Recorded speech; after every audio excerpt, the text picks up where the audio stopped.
Welcome to the podcast series The New Student Pharmacist, where we discuss chemistry and pharmacy, as well as leaders in pharmacy careers, community, and chemistry and pharmacy research. We encourage you to support the work we are doing and follow us on Spotify and Apple Podcasts by subscribing for free. Note, the views on the podcast represent those of my guest and I.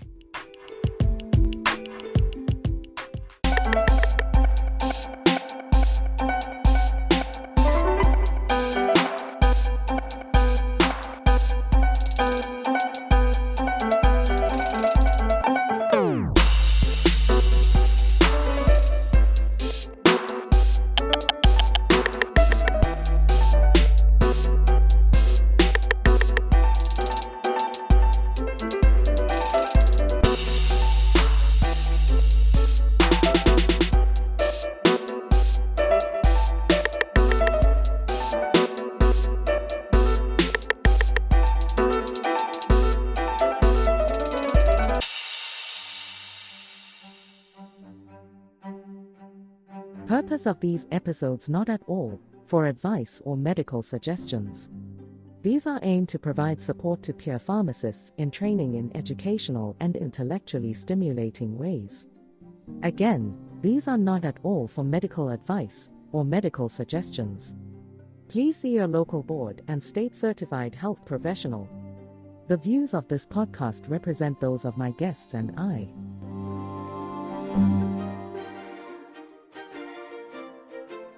Chessboard layout for cardiovascular pharmacotherapy.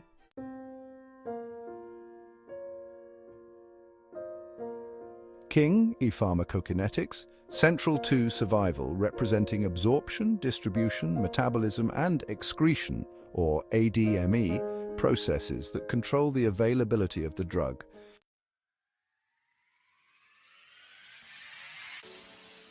Queen, pharmacodynamics, represents the mechanisms of action and effect of drugs on the cardiovascular system, influencing outcomes by altering processes like heart rate, blood pressure, and vascular tone.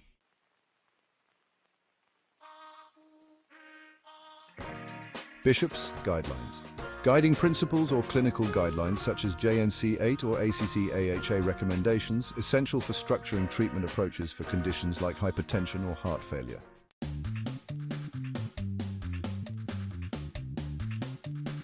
Knights, representing the first-line therapy, ACE inhibitors, ARBs, CCBs, MRAs, and SGLT2 inhibitors. These drugs are the dynamic and essential frontline therapy options. They are the first choice for managing cardiovascular diseases due to their well-established efficacy and safety profiles.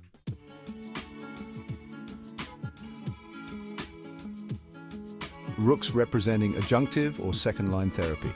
These include additional therapies such as beta blockers or diuretics that support the primary regimen.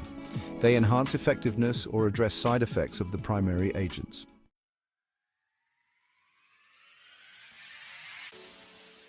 Pawns, representing non-pharmacological options. These are lifestyle interventions such as diet, exercise, smoking cessation, and stress management.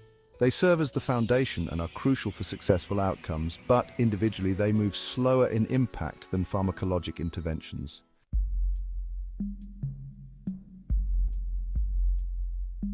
Imagine a chess game where each move corresponds to therapeutic decisions and adjustments based on patient needs and responses to treatment.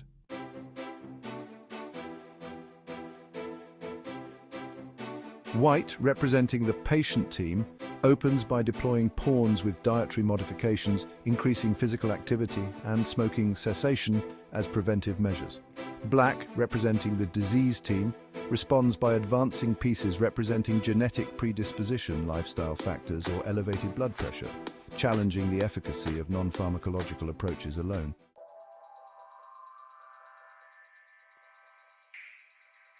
White moves a knight, which could be an ACE inhibitor or ARB aiming to control blood pressure and manage heart failure or hypertension. Black counters with physiological responses, such as increased sympathetic activation or renal sodium retention. White then introduces another knight, perhaps an SGLT2 inhibitor, further stabilizing glucose and blood pressure in diabetic patients, enhancing cardiovascular protection.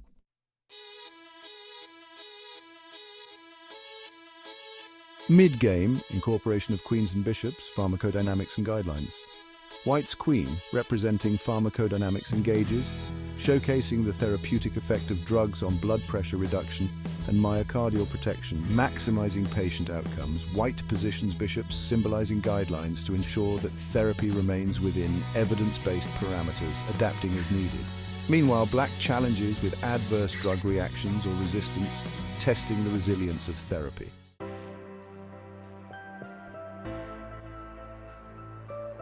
A rook support, second-line/adjunctive therapy.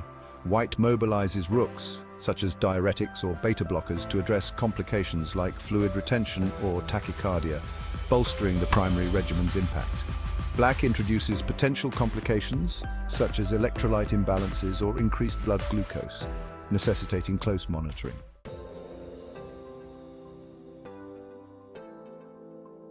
Endgame.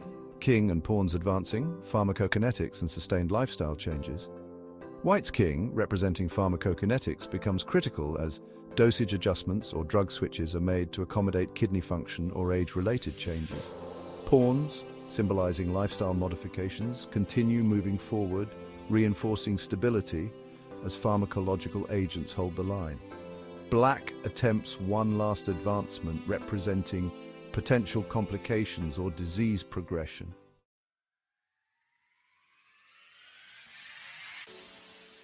Checkmate.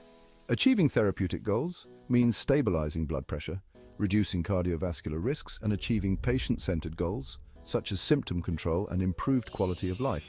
In this game simulation, therapeutic success is achieved through the balanced use of pharmacokinetics, pharmacodynamics, guidelines, first-line and adjunct therapies, and sustained lifestyle changes, reflecting a cohesive cardiovascular pharmacotherapy approach.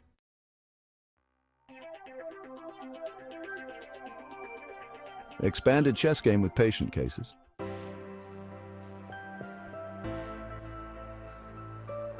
Opening move. Pawns, non-pharmacological interventions. Case 1. A 45-year-old male with mild hypertension, blood pressure of 135/85 millimeters of mercury, a BMI of 30, and a sedentary lifestyle. No medication history. Move White starts with pawn moves, introducing lifestyle changes like a low-sodium DASH diet, regular exercise, and weight management.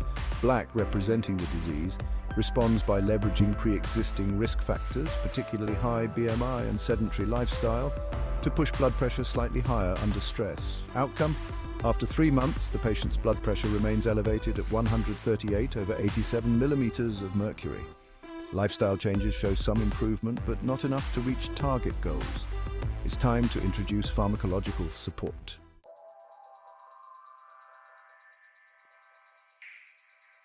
Early game. Knights. First-line therapy. Case 2, a 60-year-old female with hypertension with a blood pressure reading of 155/95 millimeters of mercury and type 2 diabetes. She's currently adherent to the DASH diet and physical activity but requires medication. Move White moves a knight, that is an ACE inhibitor, to initiate blood pressure control while protecting renal function, which is quite important for diabetic patients. Black counters with the patient experiencing mild dry cough, a known side effect of ACE inhibitors. White's adjustment. White replaces the ACE inhibitor with an ARB, successfully controlling blood pressure without side effects. Outcome. Blood pressure reduces to 140/85 millimeters of mercury. Both diabetes and hypertension are managed better, with improved renal protection. The knight's move is successful.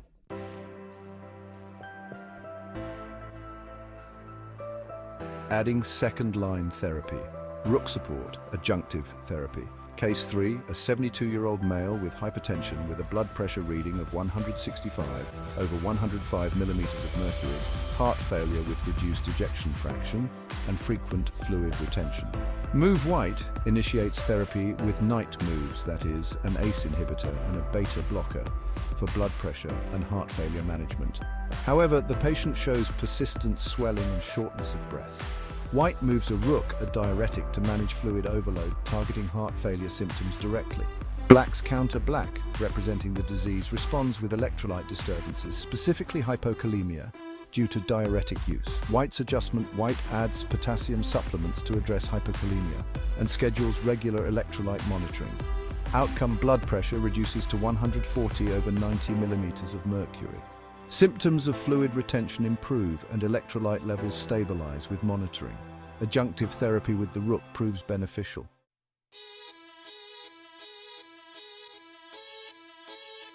4. Mid-game strategy. Queen and Bishops, pharmacodynamics and guidelines. Case 4, a 68-year-old female with a history of stroke, high blood pressure and chronic kidney disease. Stage 3, Move White positions the Queen, representing pharmacodynamics to focus on tailored medication choices. The Bishop, symbolizing guideline-based therapy, emphasizes using SGLT2 inhibitors, which are particularly beneficial for CKD and blood pressure control. Black counters by worsening kidney function due to initial diuretic dosing adjustments, challenging the current approach. White's adjustment. White scales back the diuretic dosage and adjusts the dosing of the SGLT2 inhibitor to protect renal function. Outcome: blood pressure stabilizes at 130 over 80 millimeters of mercury, and the renal function is preserved. This Queen and Bishop strategy aligns pharmacodynamics with guidelines, optimizing the therapy for high-risk conditions.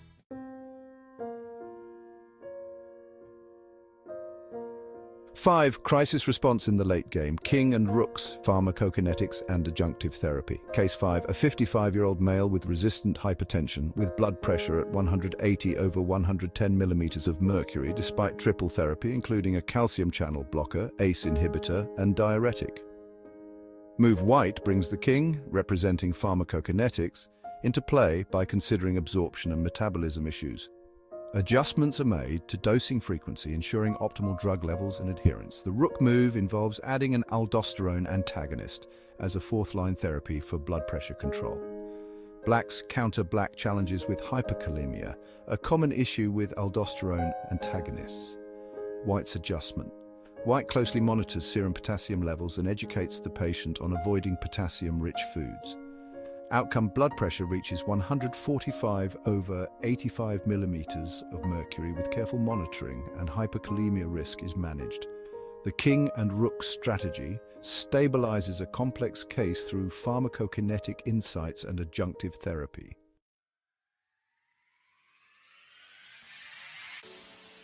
6. Endgame and checkmate. Pharmacokinetics, pharmacodynamics, and sustained lifestyle adjustments. Case 6. A 70-year-old female post-myocardial infarction patient with chronic hypertension on dual antiplatelet therapy, statin, beta blocker, ACE inhibitor, and diuretic. She struggles with adherence. Move White moves the King, representing pharmacokinetics, to simplify the regimen, consolidating medications where possible to improve adherence. The Queen's role, symbolizing pharmacodynamics, continues to target blood pressure, cholesterol, and cardiovascular protection. Pawns, representing non-pharmacological approaches like the DASH diet, smoking cessation, and stress management, support medication therapy. Black's counter Black presents adherence challenges due to complex dosing schedules and financial strain. White's adjustment. White reduces dosing frequency by selecting extended-release formulations and coordinates with a social worker for medication assistance programs. Outcome: the patient's blood pressure remains controlled at 130 over 80 millimeters of mercury, adherence improves, and lifestyle changes are sustainable. Checkmate is achieved through integrated pharmacotherapy and lifestyle support.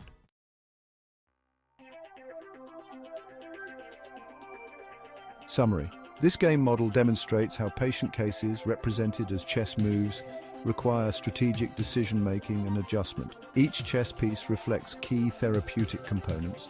The King and Queen maintain overarching control through pharmacokinetics and pharmacodynamics. Knights and rooks adapt with specific drug choices and second-line therapies as the disease progresses. Bishops guide choices with evidence-based practices.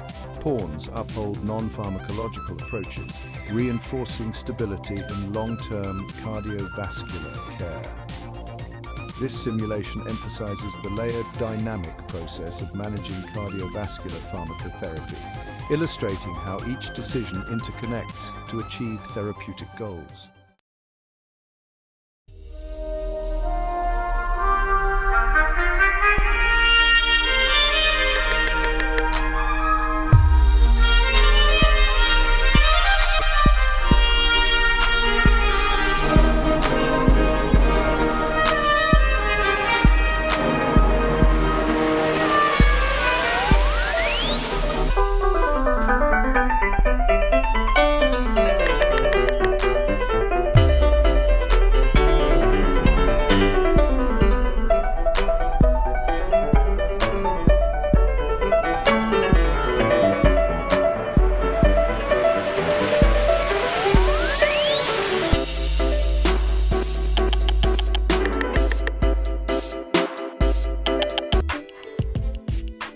Welcome to the podcast series The New Student Pharmacist, where we discuss chemistry and pharmacy, as well as leaders in pharmacy careers, community, and chemistry and pharmacy research. We encourage you to support the work we are doing and follow us on Spotify and Apple Podcasts by subscribing for free. Note, the views on the podcast represent those of my guest and I.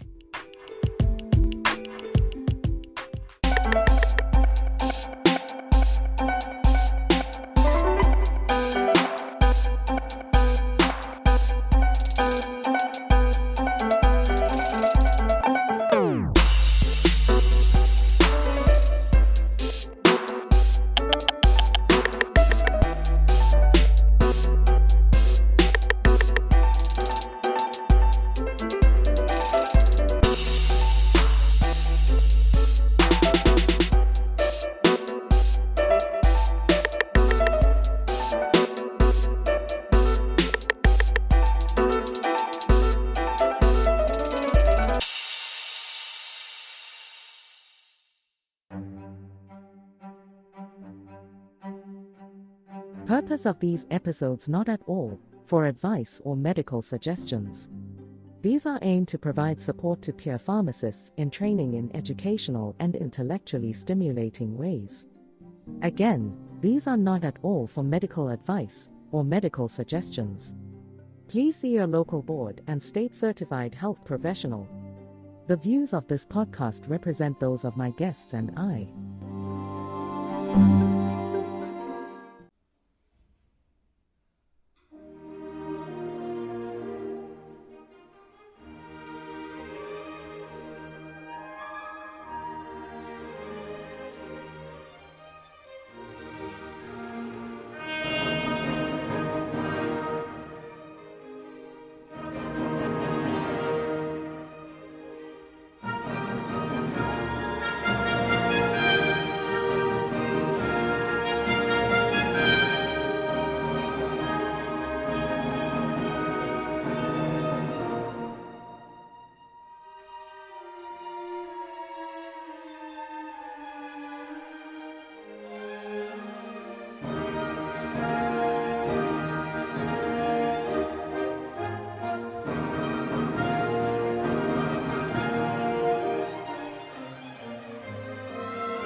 And welcome back to the Deep Dive. Today we are diving deep into hypertension, something that you guys specifically requested.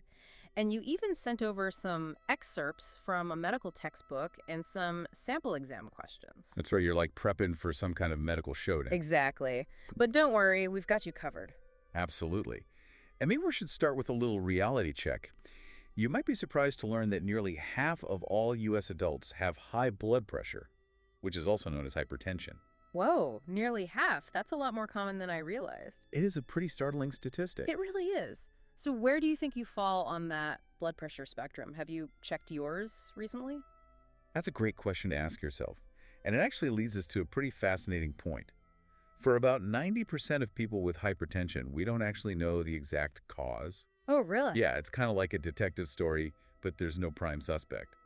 We call this essential hypertension. Essential hypertension. So it's like the blood pressure equivalent of a shrug emoji. Pretty much. Yeah. But even without knowing the exact cause, there's still a lot we can learn about how blood pressure works and what we can do to manage it. That's good. So speaking of how it works, I remember from the textbook excerpts that it's more than just a single number, right? Exactly. Yeah. It's not just how high that number is, but also how much it jumps around. Oh, okay. So it's not just the peaks, but the valleys in between as well. It's like a roller coaster for your blood vessels. I like that analogy. It's a good one. High average pressure can put constant strain on your arteries, whereas big fluctuations can indicate a problem with how your blood vessels are adapting to changes in blood flow. Oh, that makes sense. So both are important for understanding the wear and tear on our system. Absolutely. So I also remember reading about the kidneys and how they play like a crucial role in regulating blood pressure. Yes, they are like the MVPs of blood pressure control. They're constantly working to make sure that your body has the right balance of water and sodium. And they do that through this pretty incredible system called the RAS, which stands for the renin-angiotensin-aldosterone system. Okay, RAAS. That sounds a little intimidating. It does sound a little complicated, but think of it like a thermostat for your blood pressure. Okay. If your pressure dips too low, the RAS kicks in to bring it back up. And if it gets too high, it'll try to lower it. It's all about maintaining balance. Oh, okay. That makes more sense. So it's constantly working to keep things in a healthy range. Exactly. That makes sense. But it's not the only player in the game, right? There are other things that can affect blood pressure, too. Oh, absolutely. It's like a whole orchestra of factors. Your blood vessels themselves, your nervous system, hormones, lifestyle choices, even your genes. Everything's kind of interconnected. Wow, so many things to consider. Let's break it down a bit. What about the blood vessels themselves? How do they play a role? Well, your blood vessels themselves play a role. And one of the key players is nitric oxide. Nitric oxide? Isn't that something you find in, like, car exhaust? Well, it is found in a lot of places, actually. And one of its important roles is to help relax and widen your blood vessels so that blood can flow more easily. It's like a chill pill for your arteries. Okay, I like that. So nitric oxide keeps things flowing smoothly. What else is involved? Well, calcium is another big factor. It influences how your blood vessels contract and relax. Then there's your nervous system, specifically the sympathetic nervous system, which you can think of as like an accelerator pedal for your heart rate and blood pressure. Oh, okay. So when we're stressed out or anxious, our sympathetic nervous system kicks in and our blood pressure can spike. Exactly. Wow, that makes sense. And then, of course, there are hormones too, right? Of course, gotta love hormones. Always a wild card. Always a wild card. And estrogen, progesterone, even testosterone can all affect blood pressure. For example, the drop in estrogen during menopause is often linked to an increase in blood pressure for women. And in men, both high and low testosterone can contribute to hypertension. Wow, it's like they have a direct line to our blood pressure control center. They really do. Okay. But it's not just our internal biology, right?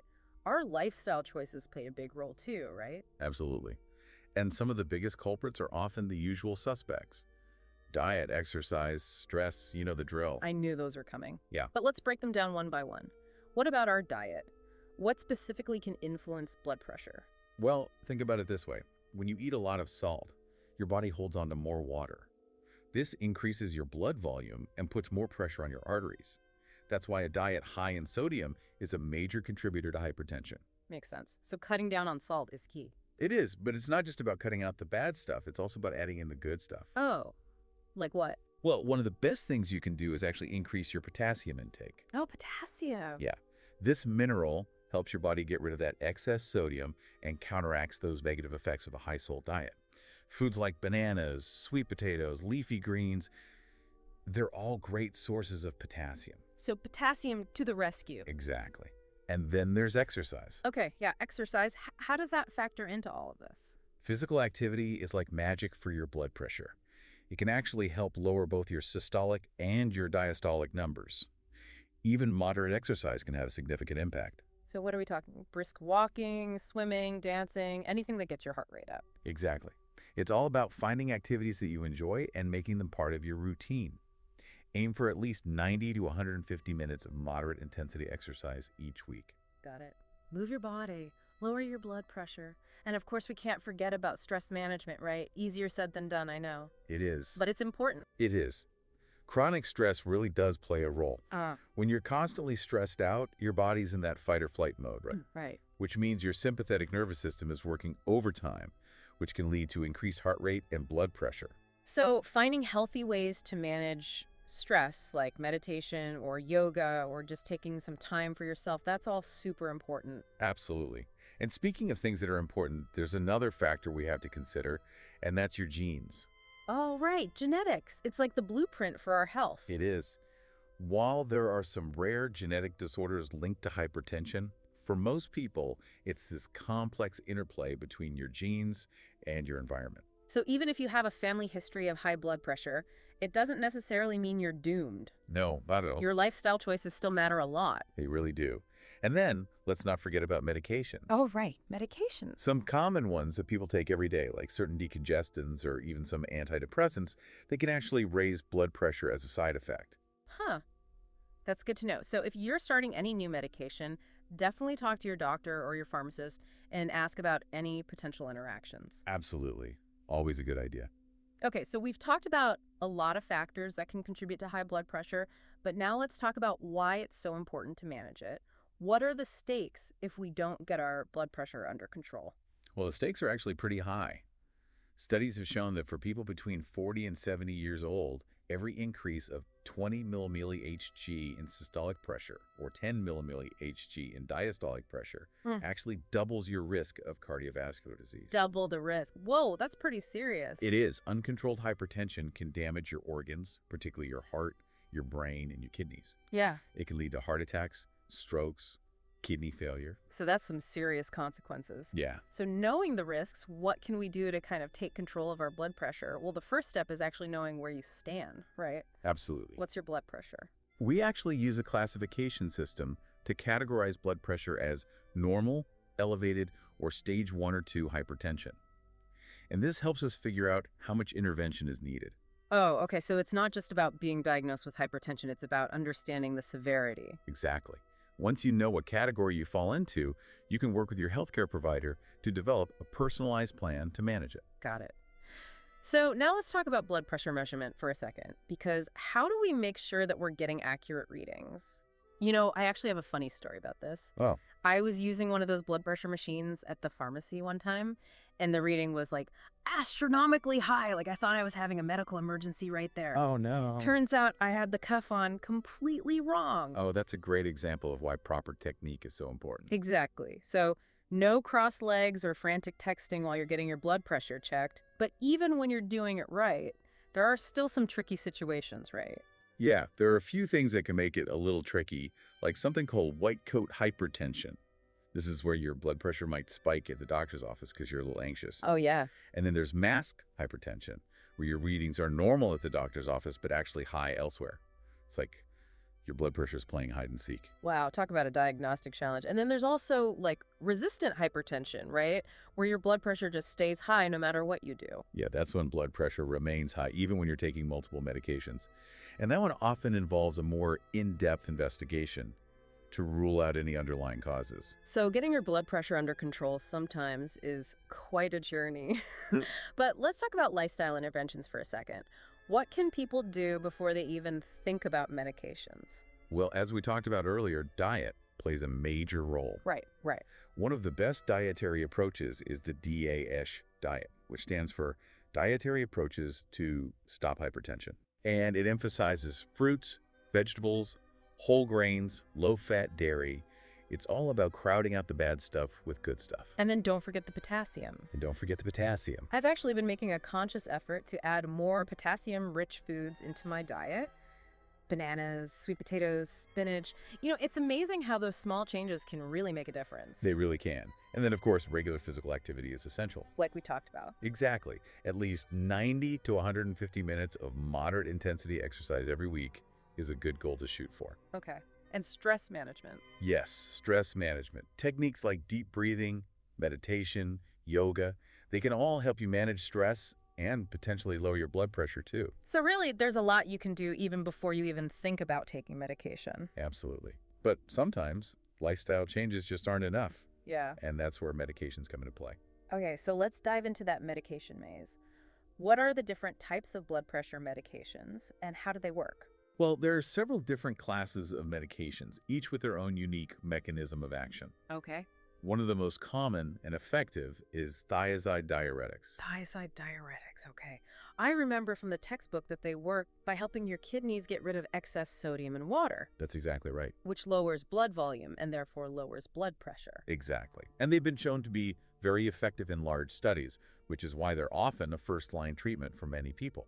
A couple of the common thiazide diuretics are chlorthalidone and hydrochlorothiazide. Okay. But I do remember reading, though, that they can affect potassium levels, right? You're right, they can. They can sometimes lead to low potassium levels, so it's important to have your electrolytes monitored regularly if you're taking a thiazide diuretic. Okay, good to know. So those are a good option, but got to keep an eye on those potassium levels. Exactly. What about ACE inhibitors? I've heard a lot about those. ACE inhibitors, which stands for angiotensin converting enzyme inhibitors, are another really effective class of blood pressure medications. Okay.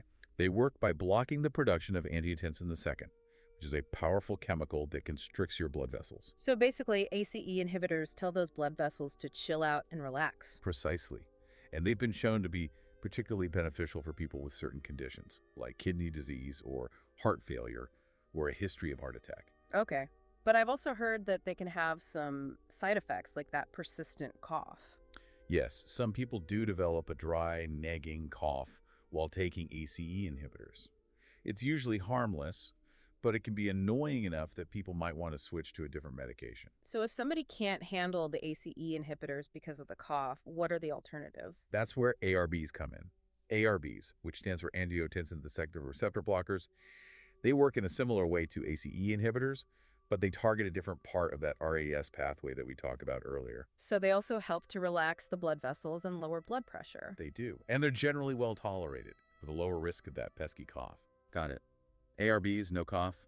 What about calcium channel blockers? I remember seeing those mentioned in the textbook as well. Calcium channel blockers, or CCBs.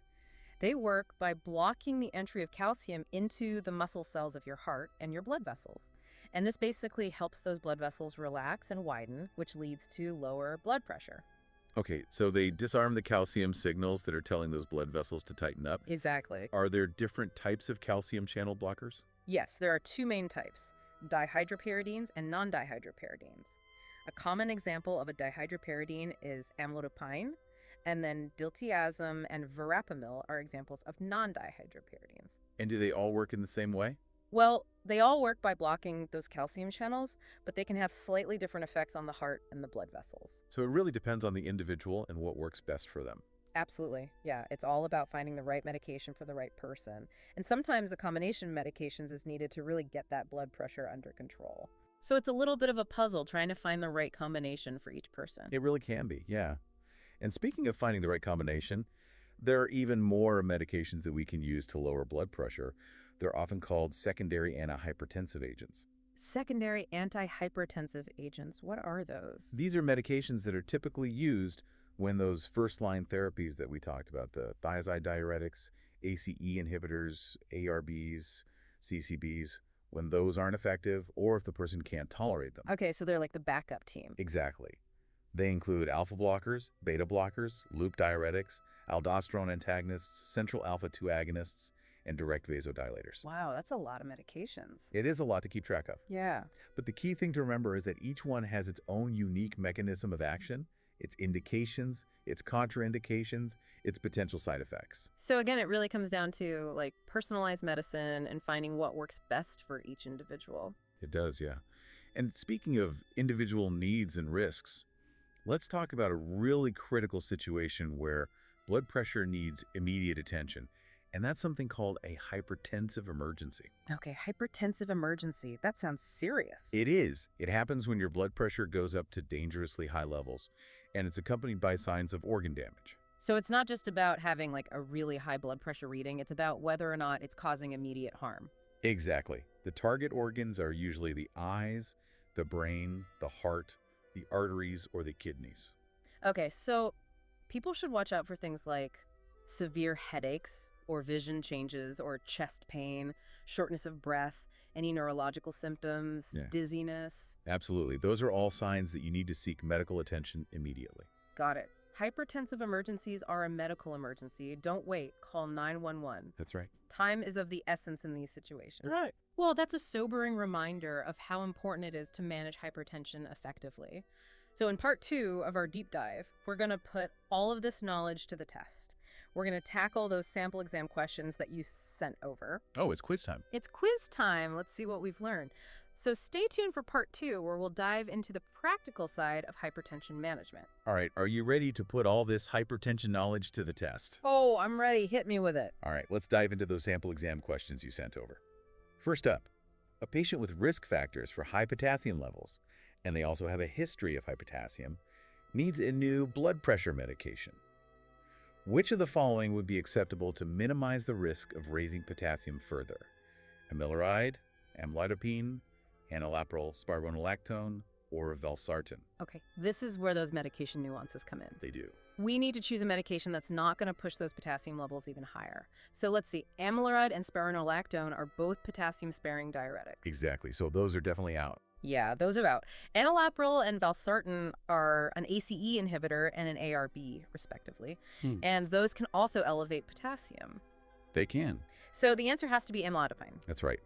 Calcium channel blockers, they don't have the same potassium raising effects as the other option. Okay, good. So 1 for 1 so far. You got it. Ready for the next one? Bring it on. Okay, here we go.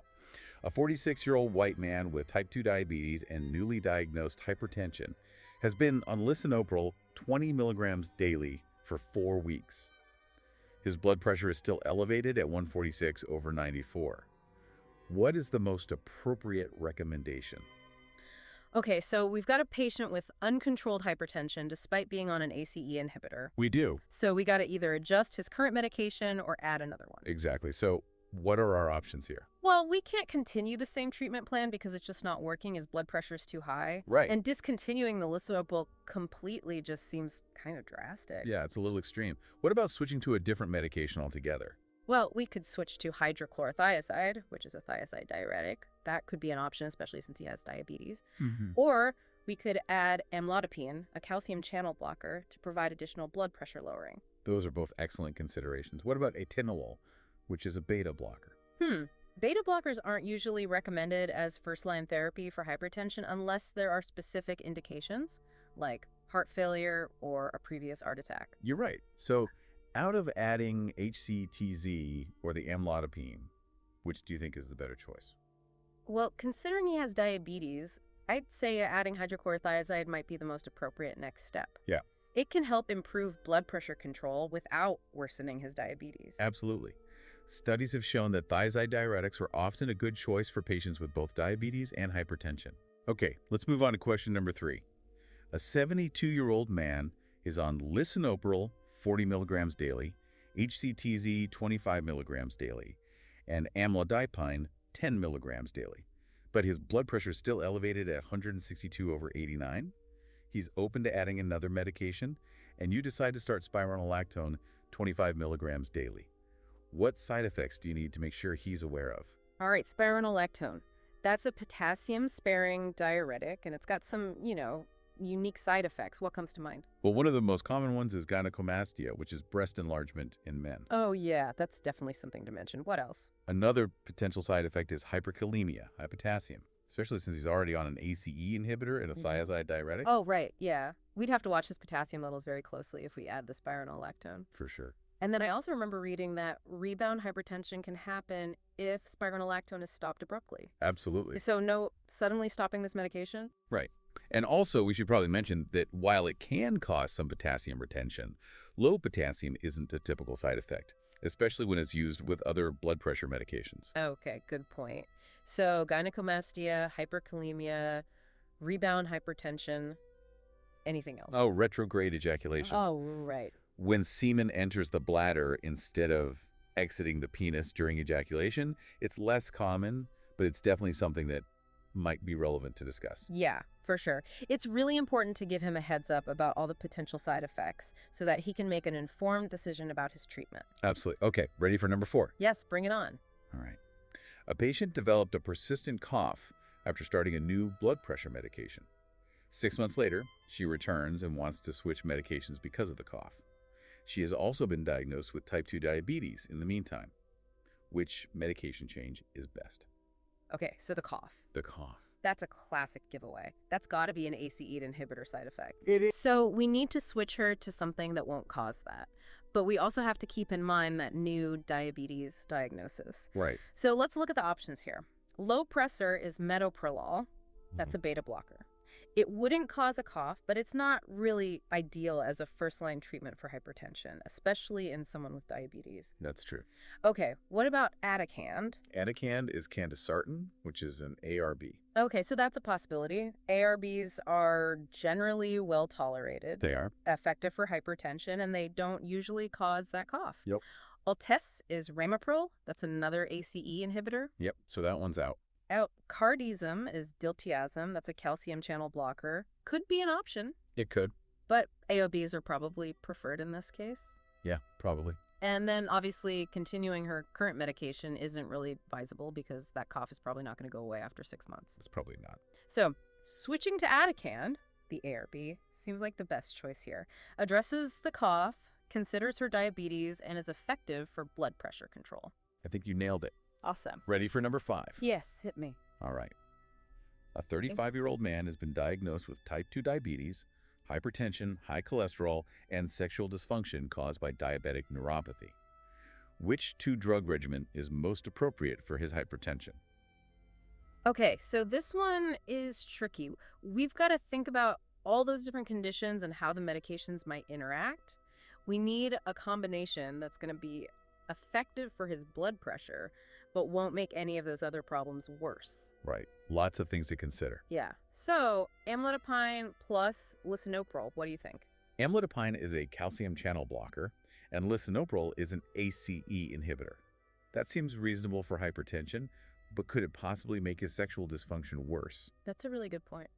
ACE inhibitors can potentially worsen erectile dysfunction in some men. They can. Okay, so let's look at the next one. Short-acting nifedipine plus trendilopril. Okay, so short-acting nicopine is generally not recommended for hypertension. Yeah. It can cause a really rapid drop in blood pressure, make the heart rate go up really fast. It's not good. Not good. And trandilapril is another ACE inhibitor, so that combination's probably not ideal. Okay, let's keep going. Doxazosin plus hydrochlorothiazide. Doxazosin is an alpha blocker, which could actually be beneficial for his prostate health. Okay. But it might not be the best first-line choice for hypertension. And HCTZ, while effective, could potentially worsen his high cholesterol. Oh, right. Okay, what about Pindolol plus Losartan? So Pindolol is a beta blocker. While it's generally safe, it might not be the best choice for someone with diabetic neuropathy. Sortin's an ARB, so that part of it seems okay. Okay. And then last, hydrochlorothiazide plus lisinopril. Again, the HCTZ could make the cholesterol worse, and lisinopril could exacerbate the sexual dysfunction. Right. So it seems like based on all of that, even though it's not perfect, amlodipine plus lisinopril is probably the most appropriate choice. It probably is. It's likely to be effective for his blood pressure, and it shouldn't have too much of a negative impact on his other conditions. Yeah, but it's important to monitor him closely, though, for any worsening of that sexual dysfunction. And if it does get worse, then we need to adjust his medication. Of course. Always got to personalize that treatment. Always. Yeah. Okay, let's look at question number 6. A patient developed a persistent cough after starting a new blood pressure medication. Which medication could be the cause? There's that cough again. That cough. Gotta be an ACE inhibitor. It's gotta be. So which one is the ACE inhibitor? All right, let's see. Maxide is a combo of a thiazide diuretic and a potassium-sparing diuretic. Astolic is nebivolol, a beta blocker. Vasotec is an allopril. Bingo. That's it. That's our culprit. ACE inhibitors, very well known for causing that dry cough. And then just to go through them, aldactone is spironolactone. Which is an MRA. Yep. And cataprase is clonidine, a central alpha-2 agonist. That's right. So it's Vasotec, the ACE inhibitor. Okay, great. What's next? All right, number 7. A 64-year-old man with long-standing hypertension and chronic kidney disease with an eGFR of 24 is taking ramipril 10 milligrams daily. His blood pressure is 148/86, heart rate is 58, potassium is 5.1. He has slight swelling in his legs, but no evidence of heart failure. What is the most appropriate recommendation? Okay, so we got a lot going on here. We do. Hypertension, chronic kidney disease, and slightly elevated potassium. Yep, His blood pressure is still high despite being on an ACE inhibitor. it is. What are we going to do? So first of all, we got to address that elevated potassium. Absolutely, that's the first thing. 5.1 is above the normal range. Right. And that's concerning because he's already on ramipril, which is an ACE inhibitor, which can increase potassium. That's right. So we need to be very careful about adding any medications that could make that potassium level even higher. Okay, so let's look at our options. Continuing his current therapy and just watching his blood pressure, probably not enough because it's not controlled. Yeah, I agree. Adding hydrochlorothiazide, a thiazide diuretic, could make the potassium even worse. True. What about adding furosemide, a loop diuretic? That's a good option. Loop diuretics can help lower blood pressure and reduce swelling, and they usually don't raise potassium levels. They don't. But we do need to keep in mind his chronic kidney disease, and we'd need to adjust the dose accordingly. Of course. And what about adding spironolactone? No. Spironolactone is a no-go in this case. Yo. It's a potassium-sparing diuretic, Right. meaning it increases potassium, and that's the opposite of what we want. The opposite. Okay, so I think based on all that, adding furosemide, the loop diuretic, seems like the safest and most effective choice. I agree. Help lower the blood pressure, reduce the swelling, and shouldn't affect his potassium too much. We need to monitor his kidney function and his electrolytes very closely, of course. Of course, always. Always, yeah. Okay, question number 8. Imagine you're a medication safety pharmacist.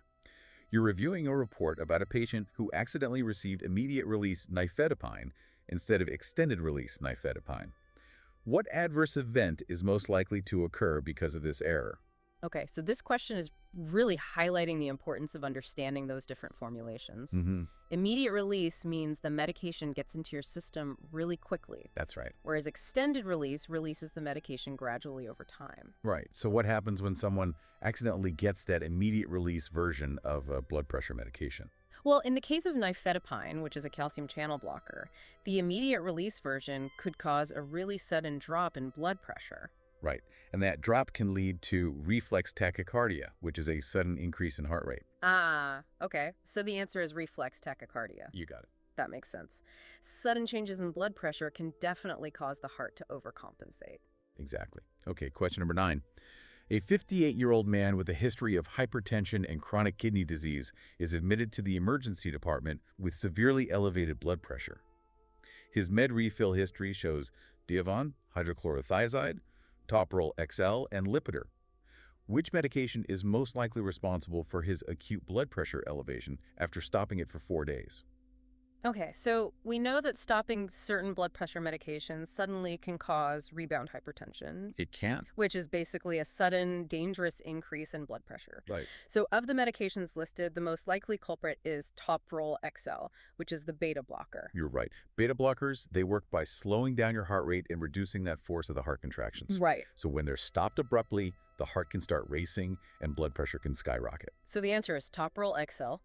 And it's a good reminder to never start taking blood pressure medications without talking to your doctor. Absolutely. Very important to taper off these medications gradually under the guidance of a healthcare provider to avoid that rebound hypertension. Great. Okay, what's next? All right, question 10.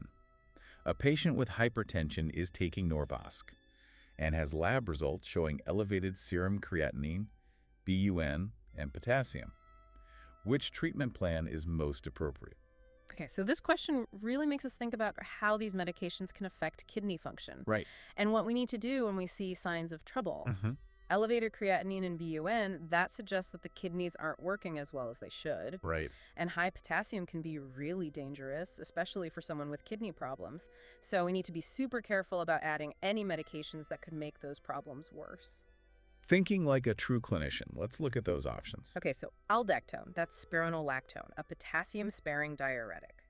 So that's an automatic no because it can increase potassium levels. Yeah, that's how. Chlorthalidone is a thiazide diuretic, and I remember those can sometimes worsen kidney function and increase potassium levels. Right, probably not a good choice. Diovan is valsartan, an ARB, which can also be problematic in patients with kidney dysfunction. Yep, not ideal. Okay, then we've got Precardia XL, which is nifedipine. That's a calcium channel blocker. It could be an option, but we need to think about the potential impact on his kidneys. Yeah, definitely. So what do you think the best option is? Honestly, I think the safest option is to not make any medication changes right now. Okay. His blood pressure is currently controlled on the amlodipine. Mm-hmm. So we should probably investigate what's causing that kidney dysfunction and that elevated potassium before we start messing with his medications. Sometimes the best course of action is to just gather more information before we actually make changes. I like that. Okay, on to question 11.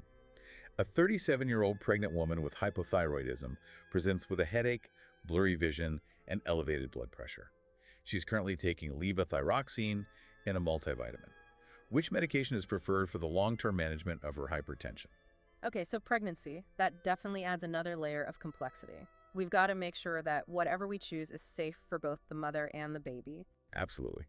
So let's look at our choices here. Lotensin is benazepril, which is an ACE inhibitor. And ACE inhibitors are a big no-no during pregnancy. They are. They can cause serious harm to the developing fetus. Right. They can actually interfere with the baby's kidney development, and they can lead to a bunch of different complications. So Lotensin is definitely out. Yeah. Exforge is a combination of amlodipine, a calcium channel blocker, and valsartan and an ARB. ARBs are also not okay during pregnancy. Yep. Similar reasons. Yep. Same family medication, same kind of risks. So Adalit CC, that's nifedipine, a calcium channel blocker, Okay. could be an option. Some calcium channel blockers are actually considered relatively safe to use during pregnancy. They are, but it's important to consult with a specialist, of course, to confirm its safety and make sure the dosage is appropriate for that specific patient. Absolutely. Then we have Cozar, that's losartan and ARB, so that one's out as well. And then Zesteretic is a combination of lisinopril, an ACE inhibitor, and HCTZ. And again, EC inhibitors are off limits during pregnancy. Yeah, definitely. So it seems like the preferred choice in this case would be Adalat CC, the calcium channel blocker. Yeah. But again, you have to involve a specialist who can really assess the situation and make the best decision for both the mother and the baby. Absolutely. Managing hypertension during pregnancy, it's a delicate balancing act, and it's really important to have that specialized team. For sure. Okay, let's move on to question 12. A patient's lab results show elevated potassium, decreased uric acid, and elevated glucose. Which medication is most likely responsible for these abnormalities? Okay, so elevated potassium, decreased uric acid. That's ringing a bell. That combo is characteristic of a thiazide diuretic, and the elevated glucose kind of adds further support to that theory. It does. You're right. Thiazide diuretics can cause all three of those abnormalities. They can cause hypokalemia, or low potassium, hyperglycemia, or high blood sugar, and hyperuricemia, or high uric acid. Perfect. So the answer here is hydrochlorothiazide. It's the only thiazide diuretic on the list. It is. You're really picking up on these medication nuances. All right. Ready for number 13? Let's do it. Okay. A 42-year-old man with hypertension is admitted for acute appendicitis. His home medications include hydrochlorothiazide. The question is, which laboratory abnormalities can HCTZ cause? And this is a select all that apply question. Okay, so we got to remember our hydrochlorothiazide side effects. That's a thiazide diuretic. It is. We already know it can cause hypokalemia or low potassium. Right, they increase the excretion of potassium in the urine. And then I also remember they can cause hypomagnesemia. Yes. Low magnesium. Yes, excellent. And they can also cause hyperglycemia or elevated blood sugar. Okay, so they've got hypokalemia, hypomagnesemia, hyperglycemia. Yep. What about the other choices? Elevated AST and ALT. Those are liver enzymes. Those aren't usually messed up by hydrochlorothiazide. Nope. And hypocalcemia, low calcium, also not a common side effect. So it's hypokalemia, hypomagnesemia, and hyperglycemia. 3 for 3. Nailed it. All right, question 14. A 58-year-old woman with stage 1 hypertension and a 10-year ASCVD risk of about 5% is starting Cozar. Which lab tests should be monitored during treatment? Okay, Cozar is losartan, an ARB. Right. What do ARBs do to lab values? Well, they can affect potassium levels and kidney function, so we need to monitor those. Right, of course. So we definitely have to check potassium regularly because ARBs can cause it to go up. And then we need to monitor kidney function by checking creatinine levels, which can also be affected. Exactly. So those are our must-haves. What about the other ones? ARBs don't usually affect glucose, hemoglobin, triglycerides, or uric acid. They do, so those tests aren't routinely needed for monitoring losartan. Okay, great. So potassium and creatinine. You got it. Ready for the final two? Oh, yeah, bring them on. I'm feeling good about this. Okay, here's number 15. A 74-year-old African-American woman with dementia, hypertension, osteoporosis, type 2 diabetes, and incontinence is being admitted to a nursing home. Her medications include glyburide, ditropan XL, Norvasc, Prolia, Mirapex, hydrochlorothiazide, Toprol XL, Aricept, and Zoloft. Wow. I know it's a lot. Her blood pressure is 152/82, and her eGFR is 40. What guideline-recommended change should be made to her hypertension regimen? Okay, so there's a lot of info to process there, but the key points are that she's an African-American woman with hypertension, diabetes, and chronic kidney disease. Yep. Her blood pressure's still too high, even though she's on like a million medications. It is. So we need to get that blood pressure down, but we also have to consider all those other health conditions and make sure whatever changes we make are in line with current guidelines. Exactly. So let's break down these options. Switching Norvasc, which is amlodipine, to hydralazine, that doesn't really align with the guidelines for managing hypertension in patients with diabetes and kidney disease. It doesn't. Increasing the dose of Toprol XL, which is metoprolol succinate, that might not be the best idea given her age and potential for side effects. Good point. Switching Toprol XL and HCTZ to Xiac, that's a combo of bisoprolol and hydrochlorothiazide. It could be considered, but it doesn't really offer much of an advantage over her current regimen. Right. What about switching the Toprol XL to Lotensin, which is benazepril? Ooh, that's an interesting one. Switching to an ACE inhibitor like benazepril is in line with the guidelines for managing hypertension in patients with both diabetes and chronic kidney disease. Yes, it is. And it could potentially offer better protection for her kidneys over the long term. It could. And the last choice, adding Aldactone or spironolactone, is probably not a good idea given her age and the risk of hyperkalemia. Right. So based on all of that, switching the Toprol XL to Lotensin seems like the most appropriate guideline-recommended change. I agree. It really does align well with the guidelines, and it could provide some extra benefits for her kidneys. All right, last question. Bring it. Okay, here it is. A 67-year-old Vietnamese woman with hypertension, hypothyroidism, and type 2 diabetes presents with weakness, fatigue, a rash with blisters, and elevated blood pressure. Lab results show low sodium, elevated BUN and creatinine, high blood sugar, low calcium, elevated phosphate, low albumin, anemia, and elevated PTH. Which medication should be added to her profile for improved blood pressure management? Wow, that's a mouthful. So we've Yeah. got a patient here with uncontrolled hypertension, diabetes, hypothyroidism, and some signs of kidney problems too. Yeah. She's also got some other concerning symptoms. The weakness, the fatigue, that rash with blisters. Right. We need medication that's going to lower her blood pressure, but we also have Yeah. to take into account all these other factors. Absolutely. There's a lot to consider. Yeah, so amlodipine, that's a calcium channel blocker. It's a good medication for hypertension, but we've got to be careful about the effects it could have on her heart rate and blood pressure, especially considering she's already feeling weak and fatigued. Good point. Okay, so metoprolol, a beta blocker, can also lower blood pressure, but again, it can slow down the heart rate, and that could potentially worsen her fatigue. Yeah, that's true. What about hydralazine? Hydralazine is a direct vasodilator, meaning it relaxes and widens the blood vessels. Okay. It can be really effective at lowering blood pressure, but it can also cause a rapid heartbeat, which could be a problem considering her symptoms. Okay, then what about benazepril? Okay, so benazepril is an ACE inhibitor. Right. And ACE inhibitors are often a top choice for people with both diabetes and kidney disease. Yes, because they can help protect the kidneys from further damage, They can. which is super important in this case. And they also lower blood pressure really effectively. They do. Okay, so benazepril is looking promising. And then lastly, there's diltiazem, which is a non-dihydropyridine calcium channel blocker. Can lower blood pressure, but it can also slow down the heart rate. And again, she's already dealing with the weakness and fatigue. Right. So considering everything, I think benazepril, the ACE inhibitor, seems like the most appropriate choice here. It addresses her hypertension. It does. It could potentially help her diabetes and her kidney problems, and it's less likely to make her fatigue worse. I completely agree. You have successfully navigated all the twists and turns of these challenging exam questions. I feel like I just aced a pop quiz on hypertension. You really did. It really shows how important it is to have a good understanding of all those underlying principles. It is. It's like having a toolbox full of different tools, and you have to know which tool is the right one to use for each job. Exactly. And it's important to remember that managing hypertension, it's not like a one-and-done thing. No. It's an ongoing process. Yeah, absolutely. It requires monitoring and adjusting medications as needed and sticking to those healthy lifestyle changes. It really is a team effort between the patient and their healthcare provider. Absolutely. And it's a journey that takes patience, persistence, and a willingness to learn and adapt. Well said. So now that we've tackled those exam questions, let's switch gears and explore the world of hypertension research. Oh, yeah, research. In part 3, we're going to delve into some of those really groundbreaking studies that have shaped our understanding of this condition. Stay tuned for part 3, where we uncover the latest breakthroughs in hypertension research. All right, welcome back to The Deep Dive. In this final part of our hypertension exploration, we're shifting gears a bit. We're going from the practicalities of, diagnosis and medication to something equally important, research. That's right, yeah.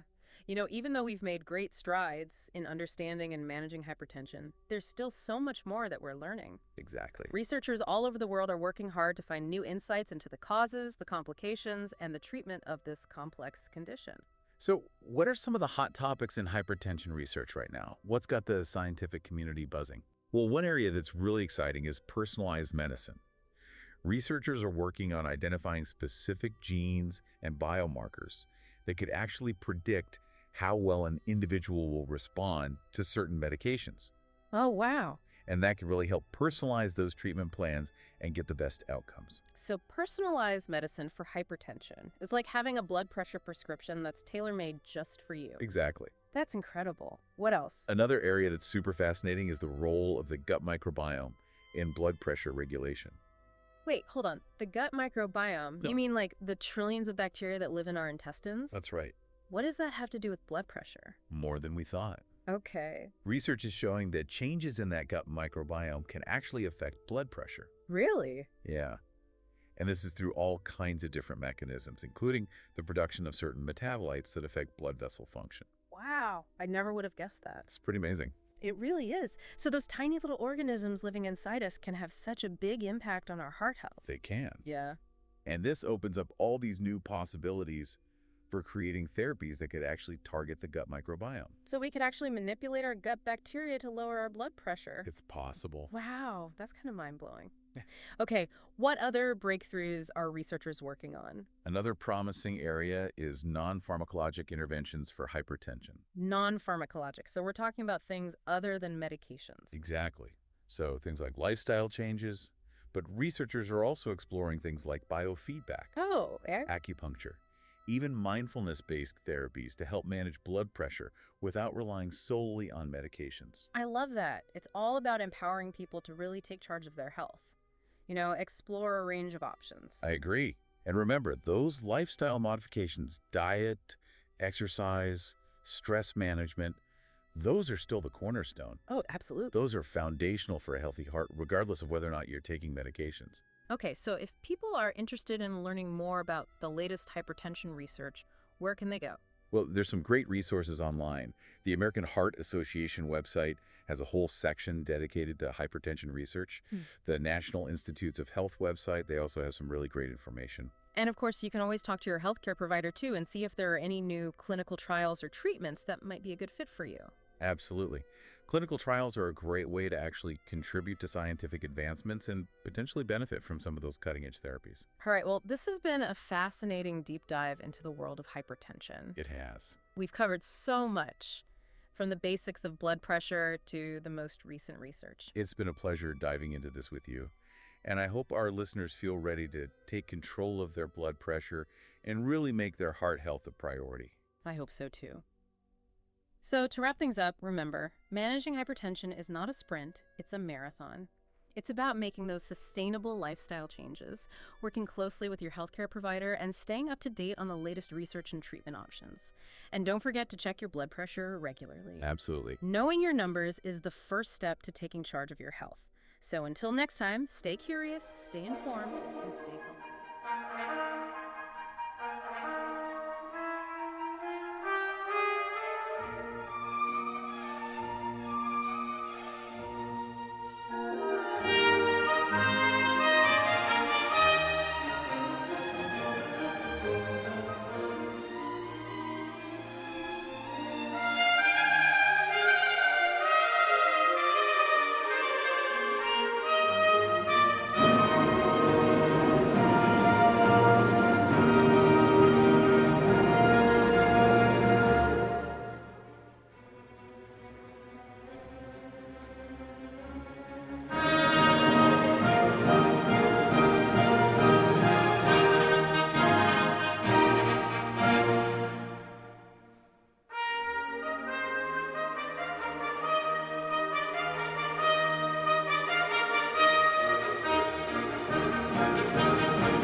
Purpose of these episodes not at all for advice or medical suggestions.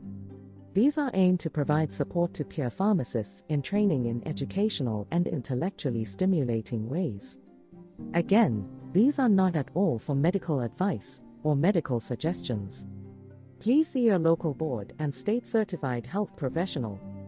The views of this podcast represent those of my guests and I. Thanks for listening to the podcast series The New Student Pharmacist, where we discuss chemistry and pharmacy, as well as leaders in pharmacy careers, community, and chemistry and pharmacy research. We encourage you to support the work we are doing and follow us on Spotify and Apple Podcasts by subscribing for free.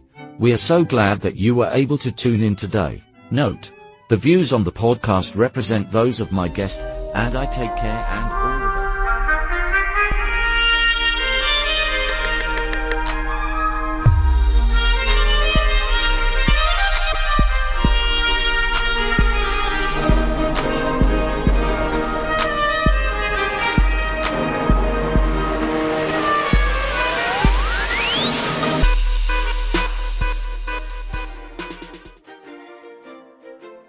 Chessboard layout for cardiovascular pharmacotherapy.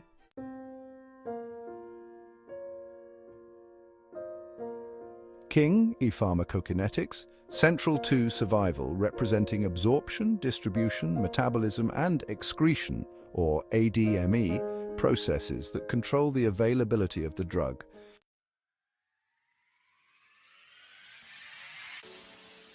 Queen, pharmacodynamics, represents the mechanisms of action and effect of drugs on the cardiovascular system, influencing outcomes by altering processes like heart rate, blood pressure, and vascular tone.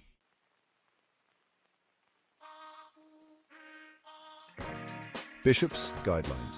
Guiding principles or clinical guidelines such as JNC8 or ACC-AHA recommendations, essential for structuring treatment approaches for conditions like hypertension or heart failure.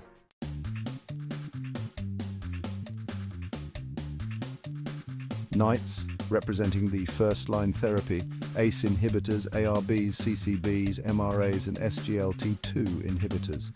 These drugs are the dynamic and essential frontline therapy options. They are the first choice for managing cardiovascular diseases due to their well-established efficacy and safety profiles.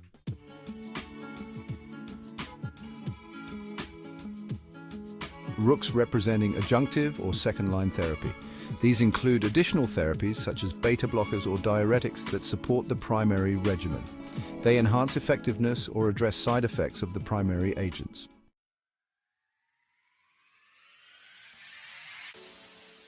Pawns representing non-pharmacological options. These are lifestyle interventions such as diet, exercise, smoking cessation, and stress management. They serve as the foundation and are crucial for successful outcomes, but individually they move slower in impact than pharmacologic interventions.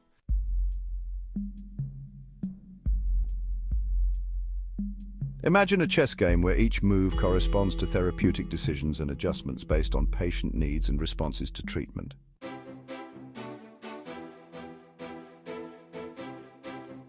White, representing the patient team, opens by deploying pawns with dietary modifications, increasing physical activity, and smoking cessation as preventive measures. Black, representing the disease team, responds by advancing pieces representing genetic predisposition, lifestyle factors, or elevated blood pressure, challenging the efficacy of non-pharmacological approaches alone.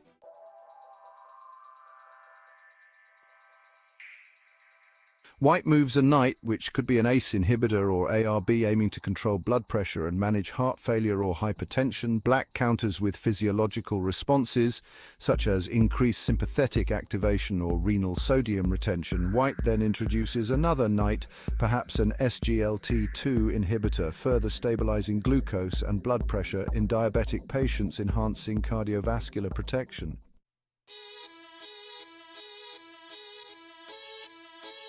Mid-game, incorporation of queens and bishops, pharmacodynamics and guidelines.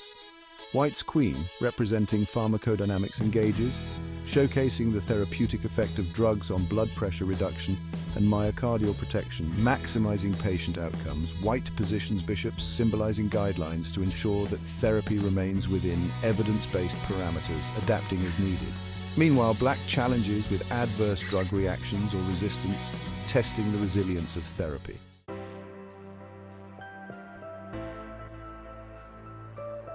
A rook support, second-line/adjunctive therapy. White mobilizes rooks, such as diuretics or beta blockers, to address complications like fluid retention or tachycardia, bolstering the primary regimen's impact. Black introduces potential complications, such as electrolyte imbalances or increased blood glucose, necessitating close monitoring.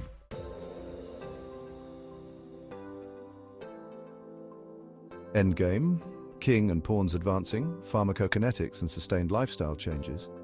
White's king, representing pharmacokinetics, becomes critical as dosage adjustments or drug switches are made to accommodate kidney function or age-related changes.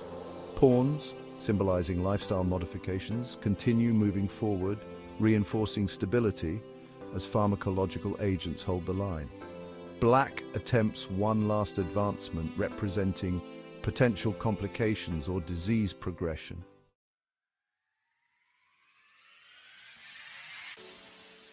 Checkmate. Achieving therapeutic goals means stabilizing blood pressure, reducing cardiovascular risks, and achieving patient-centered goals, such as symptom control and improved quality of life. In this game simulation, therapeutic success is achieved through the balanced use of pharmacokinetics, pharmacodynamics, guidelines, first-line and adjunct therapies, and sustained lifestyle changes, reflecting a cohesive cardiovascular pharmacotherapy approach.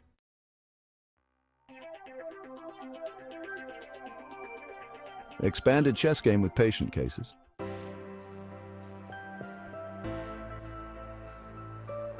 Opening move.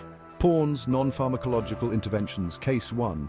A 45-year-old male with mild hypertension, blood pressure of 135/85 millimeters of mercury, a BMI of 30, and a sedentary lifestyle. No medication history.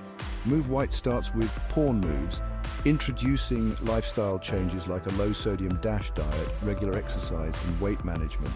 Black, representing the disease, responds by leveraging pre-existing risk factors, particularly high BMI and sedentary lifestyle, to push blood pressure slightly higher under stress. Outcome? After 3 months, the patient's blood pressure remains elevated at 138/87 millimeters of mercury. Lifestyle changes show some improvement, but not enough to reach target goals. It's time to introduce pharmacological support.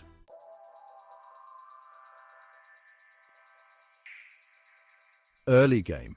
Knights. First-line therapy. Case 2, a 60-year-old female with hypertension with a blood pressure reading of 155/95 millimeters of mercury and type 2 diabetes. She's currently adherent to the DASH diet and physical activity but requires medication. Move White moves a knight, that is an ACE inhibitor, to initiate blood pressure control while protecting renal function, which is quite important for diabetic patients. Black counters with the patient experiencing mild dry cough, a known side effect of ACE inhibitors. White's adjustment. White replaces the ACE inhibitor with an ARB, successfully controlling blood pressure without side effects. Outcome. Blood pressure reduces to 140/85 millimeters of mercury. Both diabetes and hypertension are managed better with improved renal protection. The Knight's move is successful.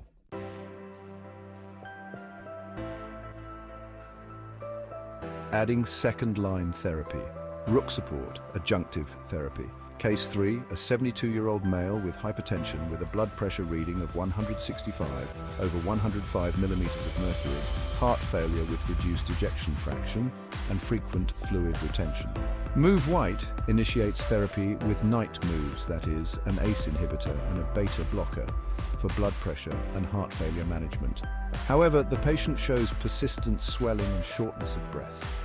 White moves a Rook, a diuretic, to manage fluid overload, targeting heart failure symptoms directly. Black's counter Black, representing the disease, responds with electrolyte disturbances, specifically hypokalemia, due to diuretic use. White's adjustment. White adds potassium supplements to address hypokalemia and schedules regular electrolyte monitoring. Outcome. Blood pressure reduces to 140/90 millimeters of mercury. Symptoms of fluid retention improve and electrolyte levels stabilize with monitoring. Adjunctive therapy with the Rook proves beneficial.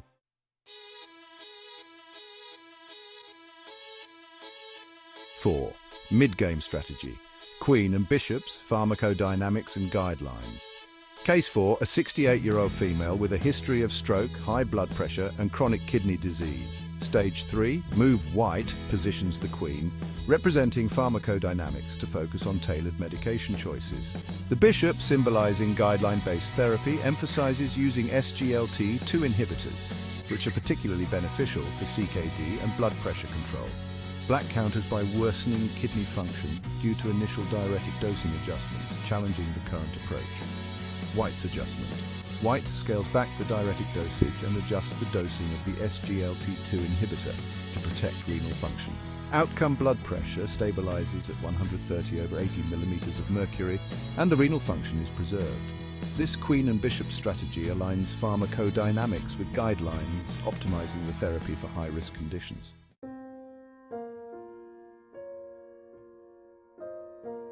5. Crisis response in the late game. King and Rooks, pharmacokinetics and adjunctive therapy. Case 5, a 55-year-old male with resistant hypertension with blood pressure at 180/110 millimeters of mercury despite triple therapy, including a calcium channel blocker, ACE inhibitor, and diuretic.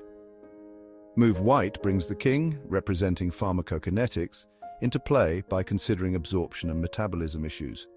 Adjustments are made to dosing frequency, ensuring optimal drug levels and adherence. The Rook move involves adding an aldosterone antagonist as a fourth-line therapy for blood pressure control.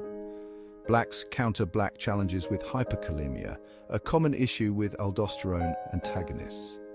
White's adjustment. White closely monitors serum potassium levels and educates the patient on avoiding potassium-rich foods. Outcome. Blood pressure reaches 145/85 millimeters of mercury with careful monitoring and hyperkalemia risk is managed.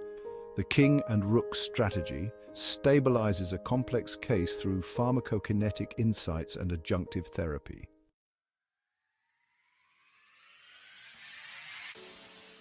6. Endgame and checkmate. Pharmacokinetics, pharmacodynamics, and sustained lifestyle adjustments. Case 6. A 70-year-old female post-myocardial infarction patient with chronic hypertension on dual antiplatelet therapy, statin, beta blocker, ACE inhibitor, and diuretic. She struggles with adherence. Move White moves the King, representing pharmacokinetics, to simplify the regimen, consolidating medications where possible to improve adherence. The Queen's role, symbolizing pharmacodynamics, continues to target blood pressure, cholesterol, and cardiovascular protection. Pawns, representing non-pharmacological approaches like the DASH diet, smoking cessation and stress management, support medication therapy. Blacks counter black presents adherence challenges due to complex dosing schedules and financial strain. White's adjustment. White reduces dosing frequency by selecting extended-release formulations and coordinates with a social worker for medication assistance programs. Outcome? The patient's blood pressure remains controlled at 130 over 80 millimeters of mercury, adherence improves, and lifestyle changes are sustainable. Checkmate is achieved through integrated pharmacotherapy and lifestyle support.